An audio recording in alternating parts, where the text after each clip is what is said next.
Chapter 1 The Dream. The sun slowly rises from the time it suffered from being held down under and trapped in Hades. A red light strikes the horizon and scatters, shattering the night like glass as the sun breaks free from the mouth of Cerberus. The sun has finally awoken from its grave to illuminate the path of lost souls. Now, the sun knows what it feels like to be cold. The moon knows this sight, for its belly is filled with fake light, and the face of the moon melts in awe and fright. The damp, dark cold slowly fades into a warm, moist air as the dew begins to water the ground. The stars pull the sun's light to erase the darkness and engulf Tiamat in a new day. As the creatures of the night scatter away, the darkness of the night vanishes as the moon takes flight, surrendering its rights. Teriel notices the mystery of this day. A fog clouds his head, and nothing but white. The details provide no sight. Teriel begins to walk down the myrtle path in the forest, and he notices that the sky and Tiamat decorate itself in a new design. He notices that the sun has moved another degree. There has been a shift in the sky. A new age begins with consciousness in our hands.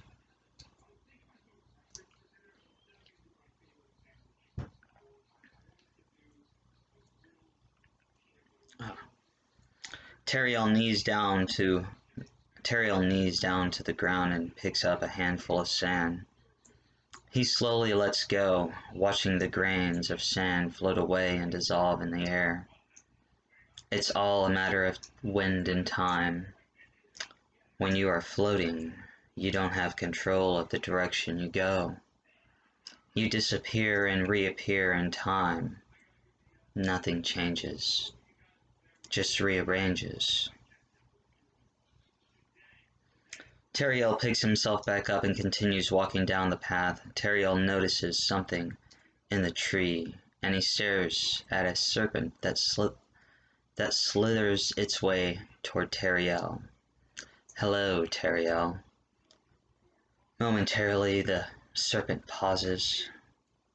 I hope you are enjoying this moment in time. Welcome to a new day, for the spell of time has its own rhyme.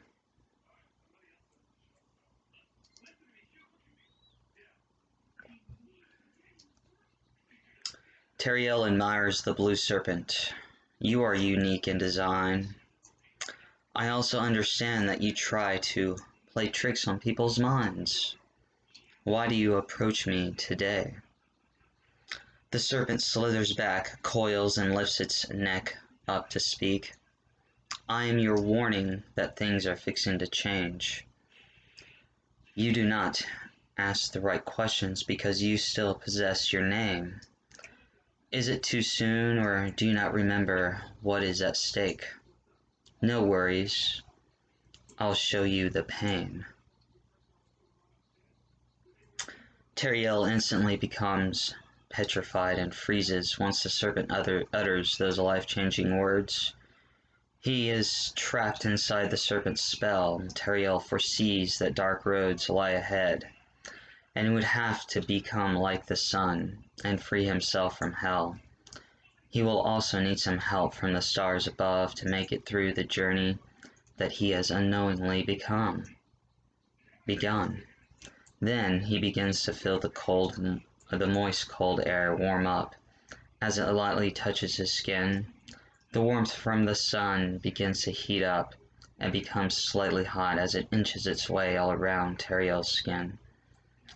He absorbs the warmth and the heat into his body because he knows that he will need every bit of strength that he can conjure up within himself to succeed against the bleak odds. Teriel turns his back to the serpent and the serpent immediately changes its color to black. The serpent's eyes turn into a whirling fire, shaping itself in a downward spiral.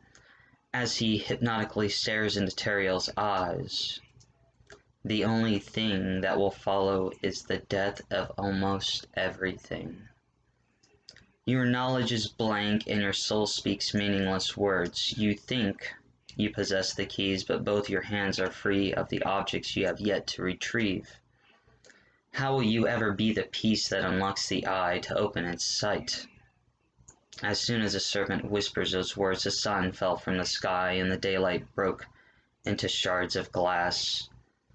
The moon laughs its way back into the night with no starlight. The trees lose its leaves and the grass disappears from the land. A deep Arctic cold rushes in to invade and conquer the warmth that the passionate sun so dearly gave. The serpent gets face to face with Teriel. Sleep and fall into the riddle, for the path is known. Teriel passes out for what seems to be a brief second, although he feels completely rested. Teriel's eyes open to the sight of the heavens falling from the sky. He looks around and the serpent is gone. Inside he panics as he tries to keep a calm interior. He sees one firestone after another firestone crashing into the sea, causing enormous waves to crash onto the land, destroying the civilization at hand. He begins to wonder if Sophia is anywhere. Tears slowly drip from his eyes, knowing that he may have to leave her behind. He looks around the beautiful, luscious green island. He cannot see her in sight, and fright overcomes his mind. The thought of death paralyzes everything except the need to survive. The firestones begin to wreak brutal havoc on the middle and outer rings of the island. The ground starts to shake, rumble, and roll. Paranoia enters Teriel's head as reality sets in that he is going to die, just like the serpent said. Even though all odds are against him, Teriel starts running to the inside of the island, climbing faster and faster to higher ground. Teriel reaches the top of the hill, and he sees part of the outer edges of the island start to break apart, being devoured by the ocean blue.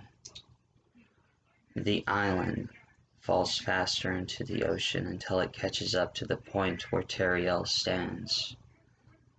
As he begins to fall into the sea, he wakes up from this horrible dream. There we go. So that so far is everything with the first chapter. That's kind of like the first drafts that I read just came straight from my head. I just wrote everything down. It took me about 6 months, but maybe a little bit less. I can't remember, because there's school and book writing and school and book writing, and well, there's a lot of writing in school too. So yeah, I read a lot. Whew. Okay, so well, I hope you enjoyed that. That will actually be the intro to my novel. Not complete, but I'm finalizing the editing. I might throw you some teasers here and there, so it's my first novel too, so, you know, tell me how you perceive it so far. Anyways, I hope everyone has a good night and enjoyed the show.